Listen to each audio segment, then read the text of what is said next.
എല്ലാ മാങ്ങാ സീസണിലും ഞാൻ ഇതുപോലെ കുറച്ച് കൂടുതൽ ക്വാണ്ടിറ്റിയിൽ മാങ്ങാച്ചാർ ഉണ്ടാക്കി നിങ്ങളെ കാണിക്കാറുണ്ട്. ആ വീഡിയോസിനൊക്കെ മില്യൺ വ്യൂസുമാണ് കേട്ടോ.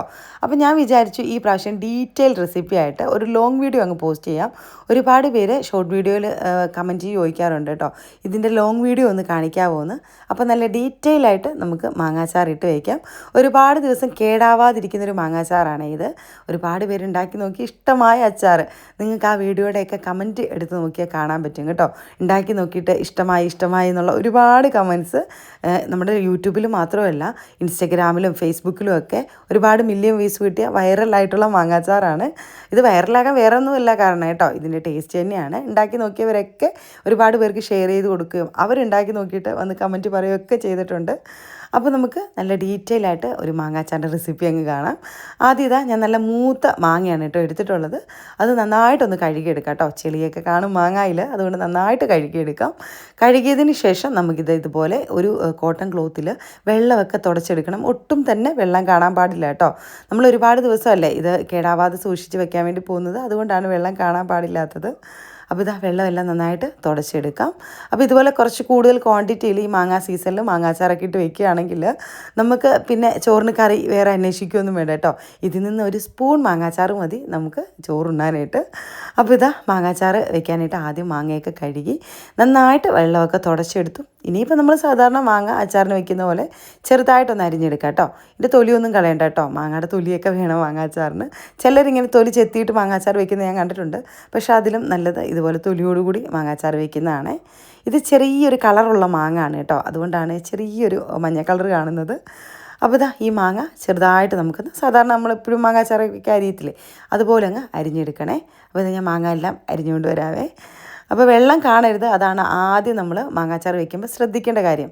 മാങ്ങയിൽ ഒട്ടും തന്നെ വെള്ളം കാണാൻ പാടില്ല. അതുപോലെ നമ്മൾ എടുക്കുന്ന കത്തിയിൽ നമ്മുടെ കയ്യിലും ഒന്നും വെള്ളം കാണാൻ പാടില്ല കേട്ടോ. ഇനി കുറച്ച് കൂടുതൽ ക്വാണ്ടിറ്റിയിൽ ഇടുന്നതുകൊണ്ടാണ് നമ്മൾ ഇത്രയും ശ്രദ്ധിക്കേണ്ടത്. അപ്പോൾ അതാ മാങ്ങ എല്ലാം അരിഞ്ഞെടുക്കുകയാണ്. മാങ്ങ അരിഞ്ഞ് നമുക്ക് നേരെ ഞാനൊരു മൺകലത്തിലോട്ടാണ് കേട്ടോ ഇട്ട് വയ്ക്കുന്നത്. കാരണം സ്റ്റീൽ പാത്രത്തിലും അലുമിനിയം പാത്രത്തിലും ഒന്നും ഇരുമ്പിൻ്റെ പാത്രത്തിലും ഒന്നും ഇതുപോലെ പുളിയുള്ള സാധനങ്ങൾ അരിഞ്ഞ് വെക്കാൻ പാടില്ല. ഇതൊരു 3-4 മണിക്കൂറത്തേക്കിന് ഞാൻ മാറ്റി വെക്കാൻ വേണ്ടി പോവുകയാണ്. അതുകൊണ്ടാണ് ഞാനൊരു മൺകലം എടുത്തേക്കുന്നത്. അപ്പോൾ നിങ്ങൾക്ക് നിങ്ങളുടെ കയ്യിലുള്ള പാത്രം എടുക്കാം കേട്ടോ. എന്നിട്ട് അലുമിനിയം എടുക്കണ്ട, സ്റ്റീലാണെങ്കിലും കുഴപ്പമില്ല കേട്ടോ, അലുമിനിയം വേണ്ടേ. ഇനി നമ്മൾ ഇതിലേക്ക് ഉപ്പിട്ട് വെക്കണേ. ഞാനിതാ കല്ലുപ്പാണ് ഇട്ട് വെക്കുന്നത്.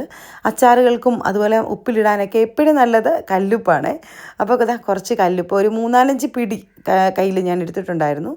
അങ്ങനെ ആ ഒരു 3-4 പിടി കല്ലുപ്പ് ഇടവിട്ട് ഇട്ടിട്ട് കുടഞ്ഞു കൊടുത്തിട്ട് നമുക്കൊരു 4-5 മണിക്കൂർ ഇതങ്ങ് മാറ്റി വെക്കണം കേട്ടോ. അപ്പോൾ ഈ മാങ്ങയിൽ നിന്നുള്ള വെള്ളമൊക്കെ ഈ ഒരു മാങ്ങ ഇറങ്ങി മാങ്ങ കുറച്ച് അലുത്ത് നല്ല സെറ്റായിട്ട് കിട്ടും. മാങ്ങയിൽ ഉപ്പൊക്കെ പിടിച്ച് കിട്ടും. അപ്പോൾ ഇത് ഉപ്പൊക്കെ ഇട്ടിട്ട് ഞാനിത് അടച്ച് ഒരു 4-5 മണിക്കൂർ അങ്ങ് മാറ്റി വയ്ക്കുകയാണ്. ഇനിയിപ്പോൾ ഒരു 3-4 മണിക്കൂർ കഴിയുമ്പം നമുക്ക് ബാക്കിയുള്ള പരിപാടിയൊക്കെ അങ്ങ് സ്റ്റാർട്ട് ചെയ്യാം. ഇതിന് നമ്മൾ മെയിനായിട്ട് കടുകും ഉലുവയും പൊടിച്ചിട്ടാണ് ചേർക്കുന്നത്. അതുകൊണ്ട് കടുകും ഉലുവയൊന്ന് വറുത്ത് വയ്ക്കാം. ഞാനിവിടെ 100 ഗ്രാമിൻ്റെ പാക്കറ്റിൽ ഉലുവയും അതുപോലെ 100 ഗ്രാം പാക്കറ്റ് കടുകും എടുത്തിട്ടുണ്ട്. ഈ ഒരു മാങ്ങാച്ചാറിലേക്ക് ഇതിൻ്റെ പകുതി മതിയാകും കേട്ടോ. പിന്നെ ഇതുപോലെ വറുത്ത് പൊടിച്ച് സൂക്ഷിച്ച് വയ്ക്കുകയാണെങ്കിൽ നമ്മൾ ഏത് മാങ്ങാച്ചാർ വയ്ക്കുമ്പോഴും ഏത് അച്ചാർ വയ്ക്കുമ്പോഴും ഇതിൽ നിന്ന് 1-2 സ്പൂൺ ചേർത്ത് കൊടുത്താൽ മതി. ഇപ്പോൾ കുറച്ച് കൂടുതൽ ക്വാണ്ടിറ്റി ഉള്ളതുകൊണ്ട് ഞാൻ ഇതിൻ്റെ നേരെ പകുതിയാണ് കേട്ടോ ഇതിലേക്ക് പൊടിച്ചത് ചേർക്കുന്നത്. അപ്പോൾ ഉലുവയും കടുകും ഇതുപോലെ നന്നായിട്ട് വറുത്ത്, കടുക് ഇങ്ങനെ പൊട്ടി വരുന്നൊരു സ്മെല്ല് വരും, ഒച്ച വരും. അതുപോലെ ഉലുവ വറുത്ത് വരുമ്പോൾ ഒരു സ്മെല്ല് വരും.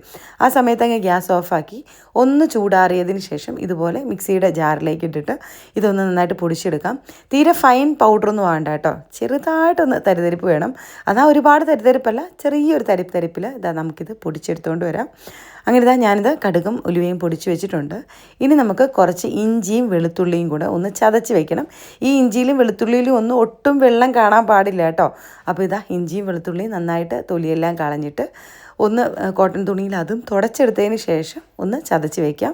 വെളുത്തുള്ളി നിങ്ങൾക്ക് കടിക്കാൻ ഇഷ്ടമുള്ളവരാണെങ്കിൽ കുറച്ച് വെളുത്തുള്ളി വേണമെങ്കിൽ പൊളിച്ചിട്ട് അതുകൂടി അച്ചാറിൽ ചേർക്കാം. ഞാനിപ്പോൾ അങ്ങനെ ഒന്നും ചേർക്കുന്നില്ല, ഇത് തന്നെ ധാരാളം കേട്ടോ നമ്മുടെ അച്ചാറിന്.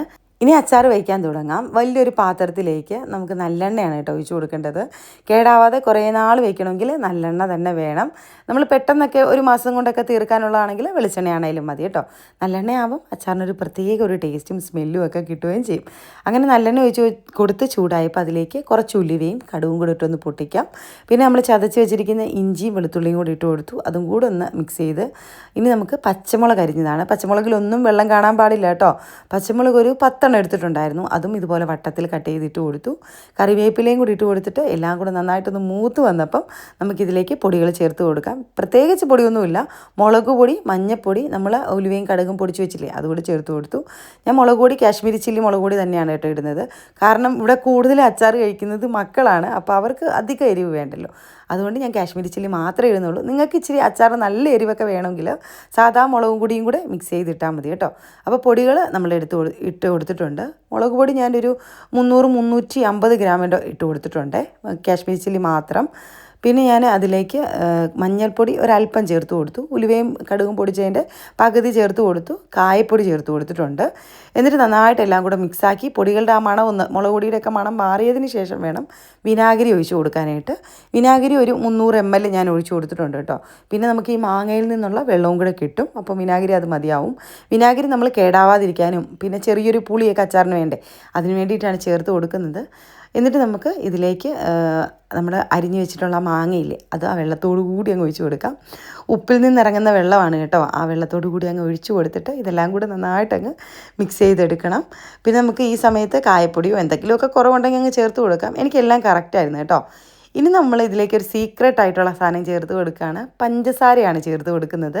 ഈ പഞ്ചസാര ഇടുമ്പോൾ അച്ചാറിനൊരു പ്രത്യേക ടേസ്റ്റും അതുപോലെ തന്നെ അച്ചാർ കേടാവാതിരിക്കാനുള്ള പ്രിസർവേറ്റീവും കൂടാണ് കേട്ടോ പഞ്ചസാര. ഒരു 4-5 സ്പൂൺ പഞ്ചസാര ചേർത്ത് കൊടുക്കണം. ഇത്രയും ഉള്ളതുകൊണ്ടാണ് കേട്ടോ ഒരു 4-5 സ്പൂൺ ചേർത്ത് കൊടുക്കുന്നത്. 1 കിലോ മാങ്ങയ്ക്കൊക്കെയാണ് 1 ടേബിൾ സ്പൂൺ മതിയാവും. അപ്പോൾ ഒരു 4-5 സ്പൂൺ പഞ്ചസാരയും കൂടെ ചേർത്ത് കൊടുത്തിട്ട് ഗ്യാസ് അങ്ങ് ഓഫാക്കി കൊടുക്കണം. മാങ്ങ ഇട്ട് കഴിഞ്ഞാൽ പിന്നെ നമ്മൾ ഗ്യാസ് കത്തിക്കണ്ട കേട്ടോ. ഇങ്ങനെ മാങ്ങാച്ചാർ ഒരുപാട് അലുത്ത് പോകുന്ന എനിക്കിഷ്ടമല്ല. അതുകൊണ്ട് ഞാനിങ്ങനെയാണ് ചെയ്യുന്നത്. നന്നായിട്ട് അലുത്ത മാങ്ങാച്ചാർ, വെന്ത മാങ്ങാച്ചാറാണ് ഇഷ്ടമെങ്കിൽ ഗ്യാസ് കത്തിച്ച് ഈ മാങ്ങ ഇട്ടതിന് ശേഷം ഒന്ന് തിളപ്പിച്ച് ഗ്യാസ് ഓഫാക്കിയാൽ മതി കേട്ടോ. ഒന്ന് ചൂടാക്കിയതിന് ശേഷം ഗ്യാസ് ഓഫാക്കിയാൽ മതി. എനിക്കിങ്ങനെ കറുകറാന്നിരിക്കുന്ന മാങ്ങാച്ചാറാണ് ഇഷ്ടം. അപ്പോൾ ഇനി മാങ്ങയും കൂടി ഇട്ട് എല്ലാം കൂടെ ഒന്ന് മിക്സാക്കി എടുത്താൽ നമ്മുടെ അടിപൊളി മാങ്ങാച്ചാർ റെഡി ആയിട്ടുണ്ട്. ഇനി ഇതെങ്ങനെ അടച്ച് ചൂടാറാനായിട്ട് വെക്കാം. നന്നായിട്ട് ചൂട് പോയതിന് ശേഷം വേണം ഇത് കുപ്പിയിലേക്ക് മാറ്റാൻ. നല്ലൊരു ചില്ല് ഭരണിയിലാക്കി വെച്ചാൽ മതി കേട്ടോ. മാങ്ങാച്ചാർ എപ്പോഴും ചില്ല് കുപ്പിയിൽ വെക്കുന്നതാണ് നല്ലത്.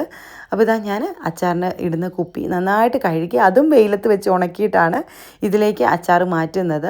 ഞാനിപ്പം 1 മാസത്തേനുള്ള അച്ചാർ, 1 മാസമൊന്നും നിൽക്കത്തില്ല, ഇതൊരു 2-3 ആഴ്ചത്തേനുള്ള അച്ചാർ ഞാനിതാ ഒരു വലിയൊരു കുപ്പിയിലേക്ക് മാറ്റി പുറത്ത് തന്നെയാണ് കേട്ടോ സൂക്ഷിക്കുന്നത്.